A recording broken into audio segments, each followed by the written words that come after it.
Coast. The little girl pointed her finger at the Husky and said, "Stop it." The Husky did not stop it. That was the beginning of a week that would end with a call from the emergency room that everyone in the family would spend years trying to understand. Coast. Rowan Delacroix was 2 years and 9 months old, which is old enough to have opinions and young enough to not yet have the experience to know when those opinions are wrong. She was the kind of child people described as spirited, which is a word that means the same things in different tones depending on who says it. Coast. Her parents had learned to read the difference. Coast. The Husky was named Sable, 4 years old, silver and white, with the blue eyes that made strangers stop on the sidewalk to say things about Huskies. Sable and Rowan had developed a relationship over 2 years that looked from the outside like competitive negotiation. Rowan told Sable what to do. Sable considered it Coast. She sometimes complied and sometimes denied, and Rowan found both outcomes interesting. They were outside in the backyard on a Wednesday afternoon, the kind of warm day in late September. That feels borrowed. Rowan's mother, Celestine, was watching from the back door with a cup of tea. Coast? Rowan was attempting to lead Sable toward the back corner of the yard.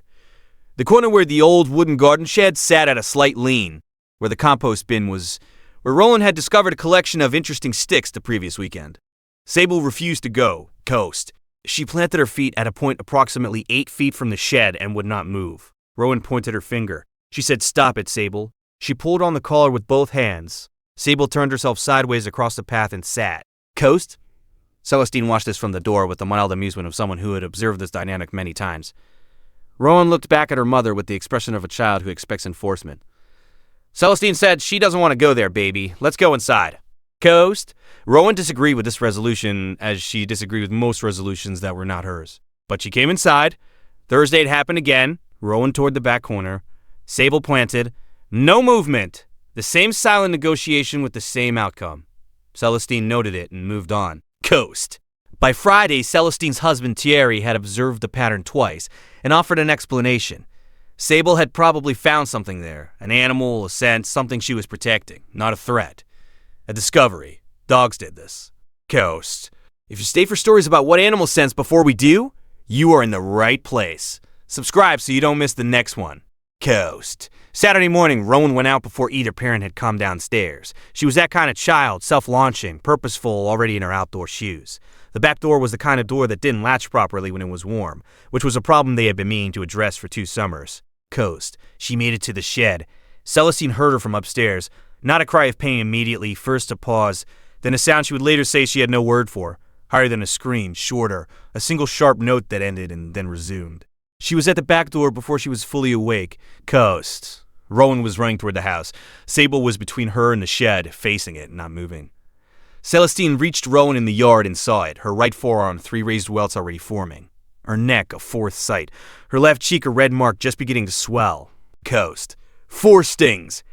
The nest was behind the lower section of the shed, a ground-level, bald-faced hornet colony with a diameter the pest control technician would later estimate at 14 inches. Coast. At the kind of disturbance a 2-year-old produces when she tries to pick up a stick near the entrance. The response was not gradual. It was immediate. Coast. The ambulance. Rowan's blood pressure dropping in the car. The allergist at the emergency department, Dr. Priya Ananthan, who informed them quietly and specifically that Rowan had a previously unknown anaphylactic response to Hymenoptera venom. Coast. That the 4 stings had produced a reaction in a child of her weight and age, required treatment they had begun within 20 minutes of arrival. That the margin was not comfortable. Coast. You were fast, Dr. Ananthan said. You were also lucky. If there had been more stings or if you had been farther from the hospital, we would be having a different conversation. Coast. Has your dog ever placed herself between your child and something you didn't yet know to be afraid of? Tell us in the comments. These stories deserve to be heard. Coast. Thierry drove out to the yard that afternoon while Celestine was with Rowan at the hospital. He walked to the back corner. He stood where Sable had stood on Wednesday and Thursday and Friday. He looked at the shed. He did not go closer. He did not need to. He could hear it from where he stood. Coast. Sable had not been protecting something she found. She had been blocking something she identified as a threat. Coast. She had been blocking it from the child who went toward interesting things without sufficient information about what interesting things sometimes contained. She had been blocking it with her body across the path for 3 days. Coast. On the 3rd day, the door that didn't latch properly was left unlocked, and Rowan had solved the problem of the Husky by leaving before the Husky was available to solve the problem of Rowan. Coast. The nest was treated and removed that Saturday evening. Rowan came home on Sunday morning, an EpiPen in the bag that now went everywhere with her. She walked into the living room and found Sable on the rug and sat down directly beside the dog with the certainty of a child who has decided something without being told what. Coast.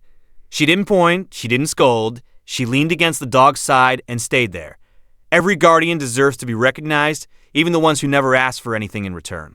If stories like this matter to you, subscribe so you never miss the next one. Ghost. Celestine watched from the hallway. She thought about Wednesday, about the cup of tea, about the mild amusement of watching a small girl try to out-negotiate a husky who had found something near a shed and was being, Celestine had assumed, territorial about it.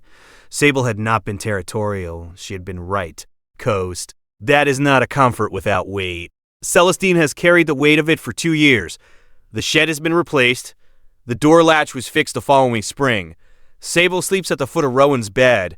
Some negotiations between a small girl and a husky are not the ones you think they are. Coast. What Sable did the first time Rowan tried to approach the neighbor's fence, and what was on the other side, is the story coming after this one.